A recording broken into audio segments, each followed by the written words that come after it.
Hello, guys. Thank you very much for joining in. And we are back with one more exciting session. My name is Ganesh Nayak, and I help finance professionals and students to excel in the exam for CFA and FRM in their first attempt.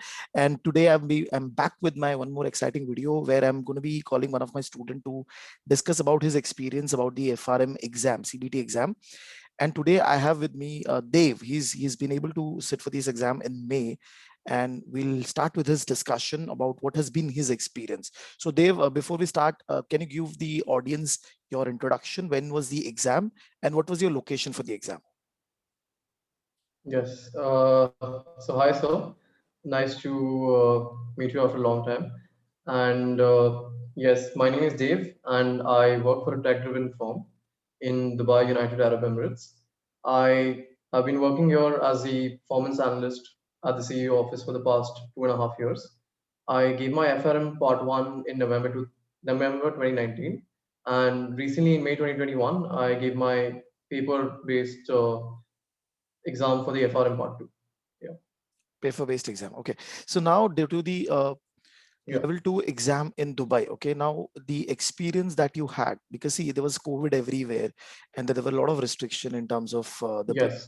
the things happening. So when you entered the exam, so what was your timing? It was from 2 p.m. to 6 p.m., right? Yes. It Afternoon was time? from 2 p.m. to 6 p.m. Yes. Okay. So when you entered the location, what was the structure? How they were assessing you? Were they asking for any document at the start? So what happened? Yeah. So I think everybody came to the location around 1 p.m. Okay. I could see everybody there around 1 p.m. Mm-hmm. And like the people were asking, the proctors were basically asking for your passport, your Emirates ID, which is the identification card in UAE. Right. And yes, I mean, you were strictly allowed to wear mask, and not just at the center because it's Dubai. You have to wear it at the very start of the location as well. So yeah, the Okay. testing procedures were very sophisticated, and but there was no strict rules that that obviously people were maintaining social distancing at the end of the day. Okay. So it was actually very seamless overall. The experience before the exam was very seamless. Yes. Okay, okay, perfect. And when you enter the location, were there proper arrangement inside the location? For example, in terms of the watch being available, and also because if I'm not wrong, the wristwatch is also not allowed for you to take, right? So yeah, so they had the arrangement, Yes. everything available. Yeah, yeah. Okay. Did you They had find? all the arrangements available, and Hmm. like, yeah. No, no, please go ahead. So did you find any of the Uh, students coming in late for the session? Not really. No, I think even for me, the late part was maybe 1:30, but Okay. 1:45 the door was closed. Nobody was Hmm. allowed, and I mean, once you come in, you really you cannot focus on what's happening at the back. I was sitting on the first bench, Hmm. and that's about it. I was looking at the front, and to answer your watch question, they had a projector, and they only had the between two tables, and you can literally remove your mask as well. That it was that socially distant, and Hmm. yeah, overall they only provide you water bottles, but that's about it. You're not allowed to take any of your bangles or watch. There are very strict rules for that. So even I was asked to remove my Okay. watch. So yes, that's about it. Okay, okay, perfect. So now let us come to the paper now. So the level 2 paper, okay, so you had 80 question, 4 hours. What was your Yes. experience? Were you able to complete everything in 4 hours? Did you find 4 hours sufficient for that 80 questions? I think so because I've given part one as well. I honestly did not find part one to be very sufficient, like the timing, the 4 hours for completing 100 questions. But I somehow did Mm-hmm. but I think in part two the paper was very subjective, right? And we all know that the paper is going to be very subjective. So four Hmm. hours is more than enough to finish your exam, honestly. But Okay. there were certain questions where I was, I had a doubt. So those are the questions in the last 5 minutes. I was struggling to maybe mark the right answer. So yeah. Otherwise, I can see that easily you can complete 80 questions in 4 hours. Okay. And out of that entire 80 questions, what would you say? How many were theory? pure theory questions or how many were pure calculation questions? I would say about 30 questions. 30 out of 80 questions were theory. Although to be honest with you, I really don't remember the exact number, but I'm saying from my experience, I think 30 questions were theory, and the rest of them were maybe let's say 10 to 15 questions were theory and quantitative, but applying theory as the answer, right? Right. So yeah, and the rest of them were subjective. Okay, so That was, I would basically, say, the bifurcation. if you summarize, then out of 80, around about 50 were theory primarily, but in some questions out of that there was Yes. calculation also. Okay, and when you solve the paper, did you find any specific flavor? I mean, did you realize, okay, everything is related to credit risk or everything is related to a particular book? That majority of the question that you find, was there anything like that?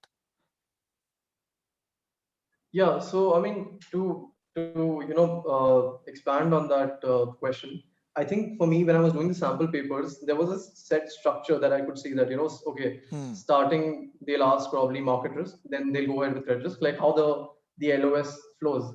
But for me, the very few questions I remember it was on current issues. So and I could see a lot of current issues appearing throughout the paper, and Okay. which I thought would not really be the case because the weightage is usually lesser to current issues. But overall, I think credit risk had a lot of quantitative questions, and as usual, subjectively, they were testing on operational risk and current issues. Okay, operation risk and current issues, you find a lot of questions. Were there any specific questions? Were there any specific question where you found that it's a combination of two books, basically? The question itself was a combination of two books. Yeah, I think some questions on LIBOR, right? And I could see credit risk getting combined with market risk, and for example, some level of CVA questions, which is the credit value adjustment questions. You can see that they have combined, or what is the benefit from a market risk point of view? What is the benefit from a credit risk point of view? But really, the overall paper, what I felt was they are trying to be very current with the questions that they're asking, and they're trying to have a forward look, or you need to have a logical understanding of what these concepts are, and just by purely remembering the quantitative questions won't really help. Okay, but when we said that, okay, around 30 questions were quantitative roughly, then those quantitative questions were straightforward formula driven questions, or it was very tricky? I would say 80% of them were straightforward formula driven questions. But when I say that these quantitative questions, you have to have a deep understanding of the book as well. Like for me, example, there are a set of questions that I was expecting to come, but it's not necessary that those set of questions would come. So you need to have a very deeper understanding of any kind of formulas that you have read across the books. But yes, if you have read the formula, 80% of the questions, again, rationale behind solving it.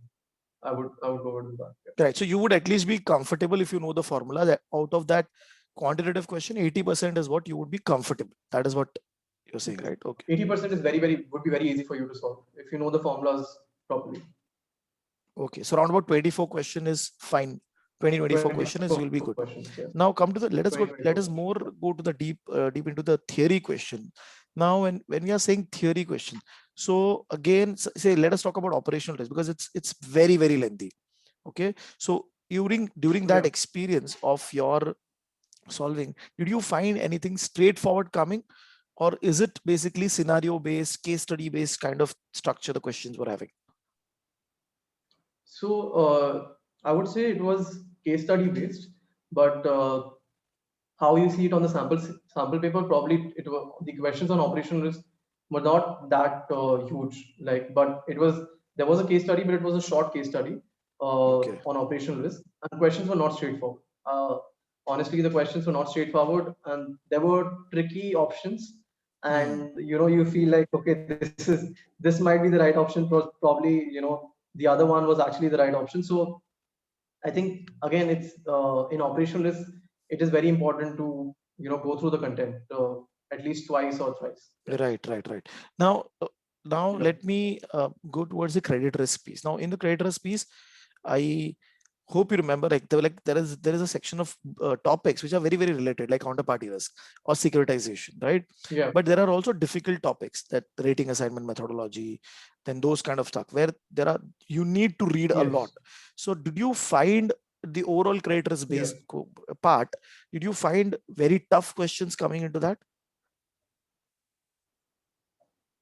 I would say that maybe around 10 to 15 questions were from credit risk, but a good part of quantitative side was tested on credit risk.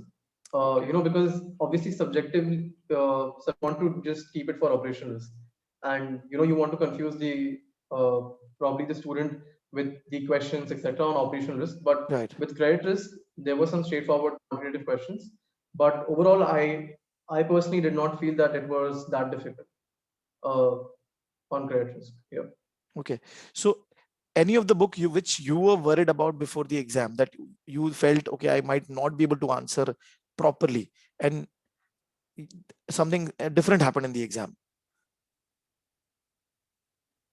I think honestly, like current issues for me, I was thinking that it's not going to be that straightforward, and that Okay. was my thinking, that because I had read the book, but I generally didn't expect it to be that straightforward.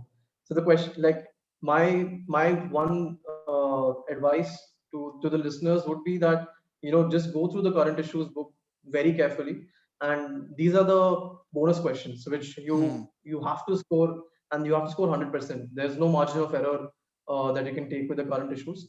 So this was something unexpected, and because I was thinking that current issues probably are going to be questions which are going to be super tricky, but Right. otherwise, I think market risk had some quantitative questions which were slightly twisted, but otherwise, no. I think it was as more or less as I expected. Okay, cool. And with respect to the entire 80 questions, when you appeared for the exam and you completed it, so at that point in time, how many of them you were confident that, okay, I have solved it properly? Yeah, so I think the sample papers that I'm talking about, I think when I was doing that, I was able to solve at least, like I was confident with 60 answers, and I that was 60 to 65 answers, and honestly, that was my scores. But I would say sample paper is a good representation of how the paper experience is going to be. For example, the Z tables, the instructions, the Right. currencies that come on the sample paper. That exactly is the way it is going to show up on the exam.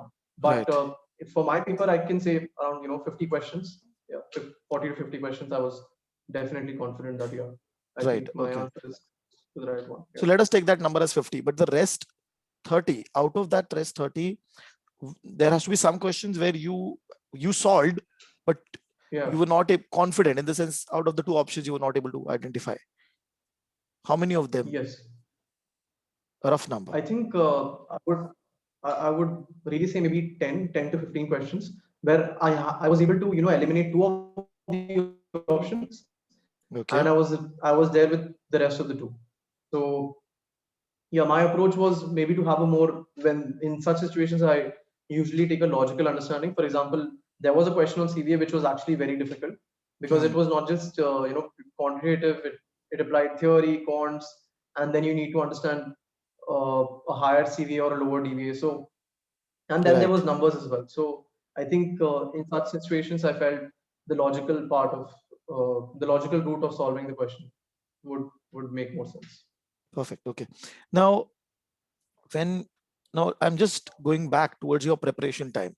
Okay. So when you're preparing for the entire 100 Yeah. chapter, so what was your strategy? Like, did you went ahead with, like, for example, you focused more on a particular book, or you focused certain books later part of your preparation time? What was your strategy? So I think my initial strategy was to go ahead with, and obviously Fintelligence really helped me in that, to first of all build the whole strategy. I didn't have any strategy at the very start, so Fintelligence helped me with that to have a proper schedule of things. And my strategy was to first take up liquidity risk, and then go ahead with market risk, credit risk, risk management, investment management, and current issues at the very last. Right. And so operational risk as what you had informed me as well, that operational risk is something that you need to do across the board. Like it's not something that Yes. you have to do for one specific time frame. You have to do it maybe multiple times across the 4 or 5 month preparation, before the exam. So yeah, that was typically my strategy. And honestly, I would also recommend that don't have any slot specifically for operational risk. Give it maybe 30 minutes every day and just go through one chapter, and that is the only way it is going to help you.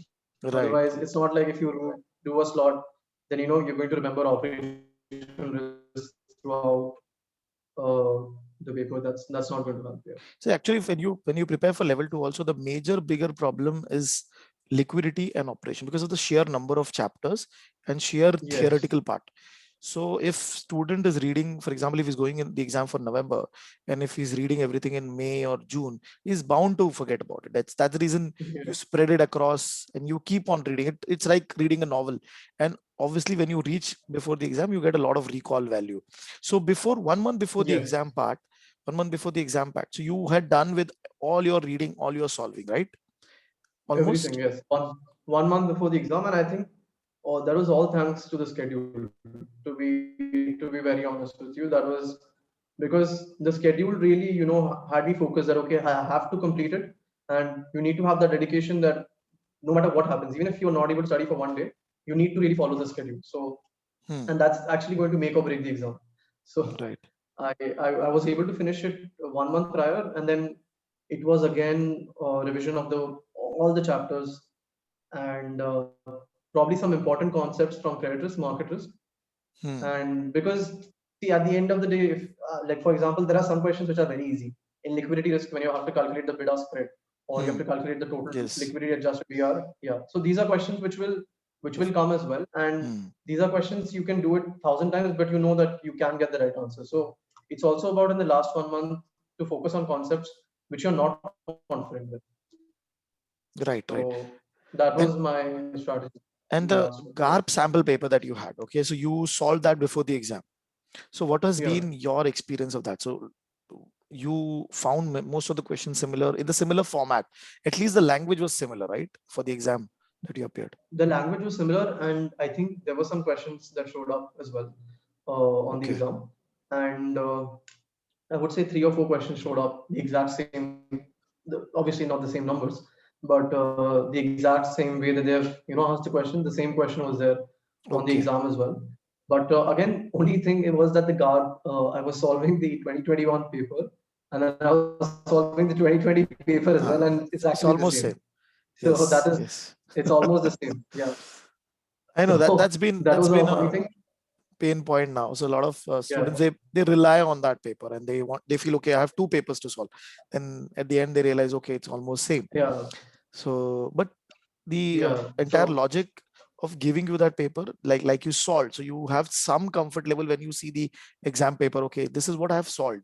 There's some recall value with respect to the questions yeah. also. Okay, similar pattern. So like you said, 3 to 4 questions were good for Yes. you. And I think basically the Z table part, for me, if you have you have an understanding of what the paper is going to be. Hmm. Okay, the Z table is going to look like that. These are the instructions.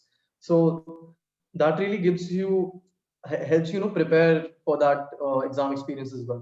Right. So that's why I would recommend people to really take a look into what the whole format is, and how they are asking the questions. Yeah. Right. Because it makes a big difference when you're preparing and you're reading a lot about dollar, okay, in Yeah. your question, and Yeah. suddenly in the exam you find euro. So your perception also Yeah. changes. Okay, Exactly. it's difficult. Okay, but Yeah. ultimately it might not be. It's just about the way you have seen the questions. Okay, now Exactly.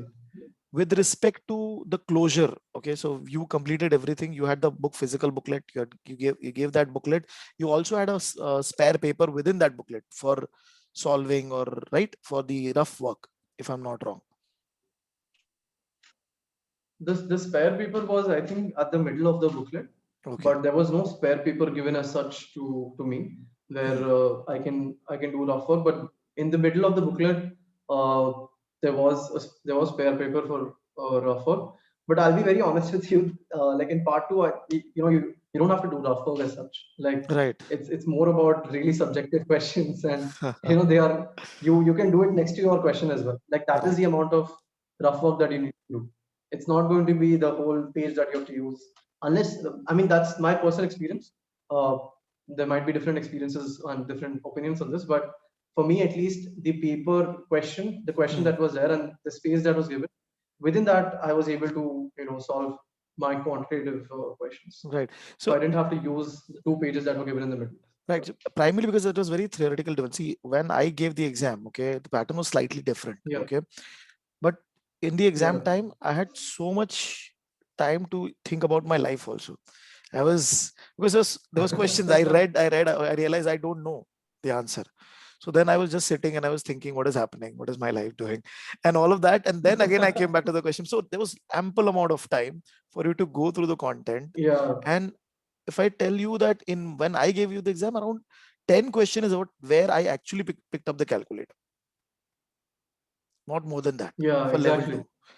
And No, level 1 was very yeah. heavy. Level 1 was like out of 100, 80 questions I had to take the calculator and solve. But right now the pattern has changed a lot for both. Agreed, sir. I think for me, level one, for sure, it is very quantitative. And you need to be very comfortable with the calculator. Yes. Be very, very comfortable, like to do it very fast.